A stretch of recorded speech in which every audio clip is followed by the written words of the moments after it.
Salam, bu təlimdə Logix ERP-də təchizatçı qarşısında yaranan borcun ödənilməsi üçün bank və kassa əməliyyatlarının necə icra olunduğunu nəzərdən keçirəcəyik. Əvvəlcə gəlin borcları yoxlayaq. Bunun üçün maliyyə menüsündə kontragentlərdə kontragent qalığı hesabatına baxa bilərik.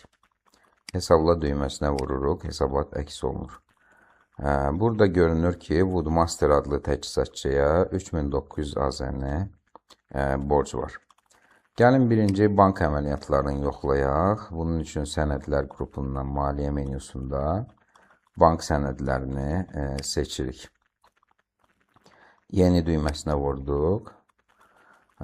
Burada birinci bank hesabını seçirik. Bank hesabını seçmək və kontragent seçmək burada məcburi sahələrdir. Əvvəlcə bank hesabını seçək. Hansı bankdan əməliyyatı icra etmək istəyiriksə onu seçirik.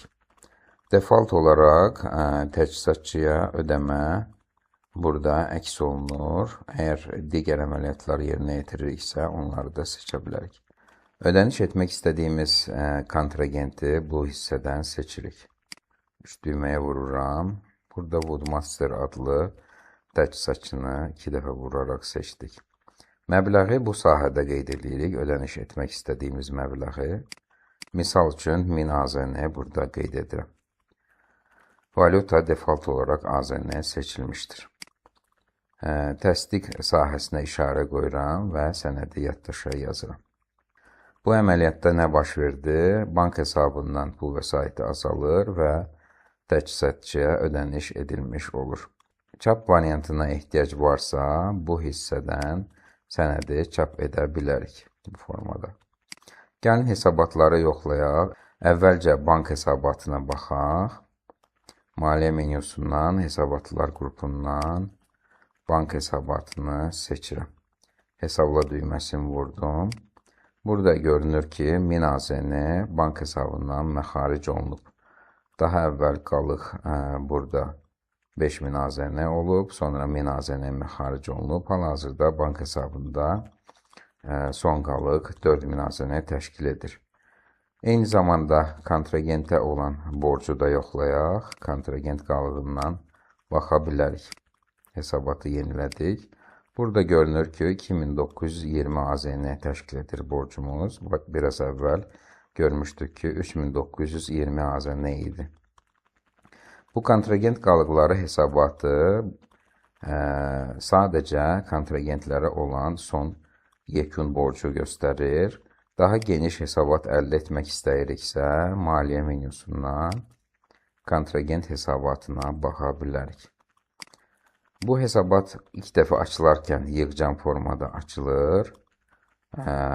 Bu şəkildə görünür ki, burada da yekun borc 2920 AZN-dir.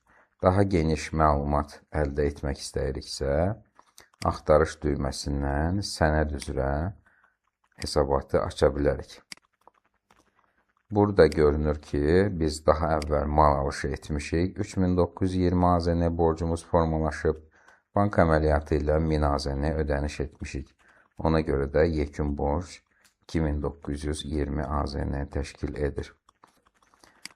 Biz sizinlə biraz əvvəl bank sənədlərini yoxlamışdıq. Gəlin indi kassa məxaric sənədi ilə təchizatçıya ödəniş edək. Maliyyə menüsündən kassa məxaricə bir dəfə vururam. Yeni düyməsini vurdum. Burada da default olaraq kassa məxaric sənədinin növü təchizatçıya ödəməyə seçilmişdir. Kontragentlərə buradan daxil olmadan birbaşa adını yazaraq, enter vuraraq seçə bilərik.